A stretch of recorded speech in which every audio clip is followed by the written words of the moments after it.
Hey everybody, it's Greg Rice. We're here at Nexus Property Management's headquarters in Pawtucket, Rhode Island, and today we're going to talk about how much day-to-day involvement you want with your rental property.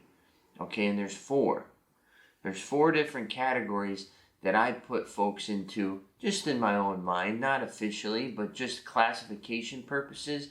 And for this video, we're going to go over all four. So the first one, number one, the top of the threshold is the micromanager. Simple enough and self-explanatory. This person wants to be overly involved, and gets to the point sometimes where they tell us how to do our job. And at that point, we're humans, right? We have feelings, we have morals, we have motivations, things of this nature that get dampened. We get dampened by owners that are so on us, claws sinking. And we just, we don't refuse service. That's not our style. But we really just feel less motivated to help you when you're doing that, when you're pushing us that hard. So you want to consider that. When you do business in anything, not just in property management, you want to make the vendor, whoever you're dealing with, feel happy, excited, motivated to deal with you. So micromanagers, and usually the tenants don't like it either. They're doing their quarterly inspections with photos, taking pictures in their bedrooms, seeing how they park their car, if the grass is cut a certain way, if they're picking up their dog's droppings. It just gets to be out of control. So that's the top of the totem pole.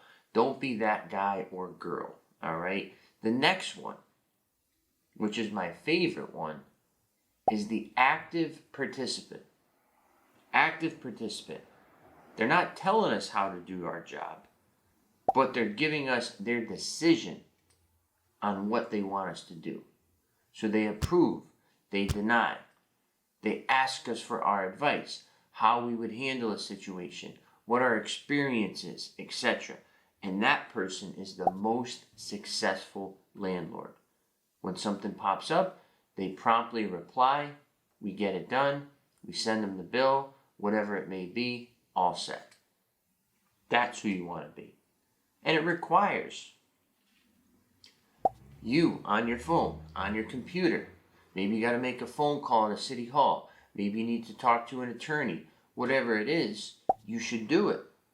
You should do it because your property, okay, it's not autonomous. It is not a self-driving vehicle to your financial freedom. It needs to be steered every second of every day. And we assist you with that with your decision. So active participant, my favorite. And that's what I am too, through Nexus, of course.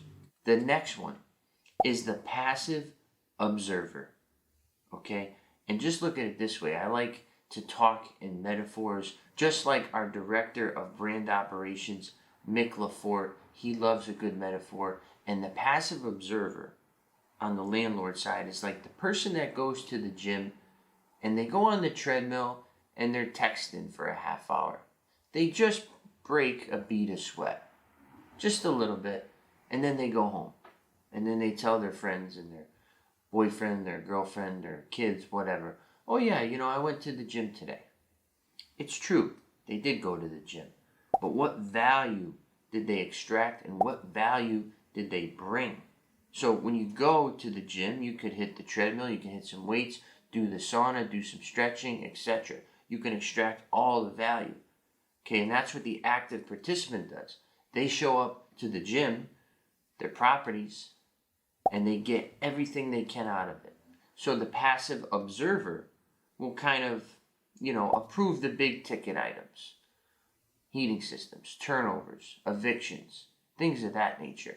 But when there's a nuisance item like a wobbling ceiling fan, or the hallways are dirty, things that are lower on the totem pole, they'll just deny them, or they'll let them go. Or if the tenant has a complaint about parking, they'll just ignore that. So they only cherry pick the big money items and they forget the smaller items. And the smaller items eventually add up to be bigger items. And usually they add up to vacancies too, which is your number one worst enemy in this game, all right? So the passive observer, you're not terrible, but you're not great, all right? Highly recommended that you do not fit in that category. And then the last category here on the totem pole is the slumlord. Now the slumlord is exactly that.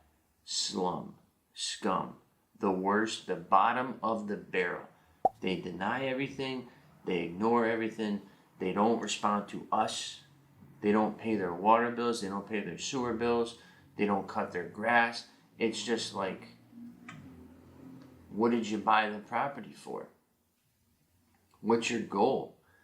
You know, what are you getting out of this? So we have a few that I would consider slumlords, and we're always this close to canceling them. It's pretty rare that we cancel a client, all right, but we have the ability in our management agreement to do so. We really try not to, but there's some slumlords that just, for example, don't pay their water, and you got 4 families, 4 units with no water, all right, and it takes a week for that to get turned back on. That's somebody that we don't want to deal with. That's just not in our ball field, totally out of line, unethical, immoral, you name it.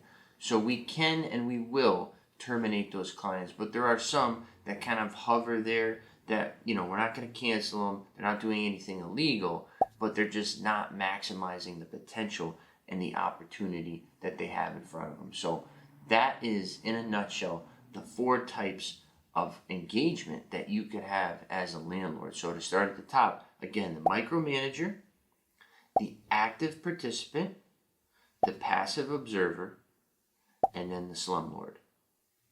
Be the active participant and you will be successful. So once again, Greg Rice from Nexus Property Management, your property managed.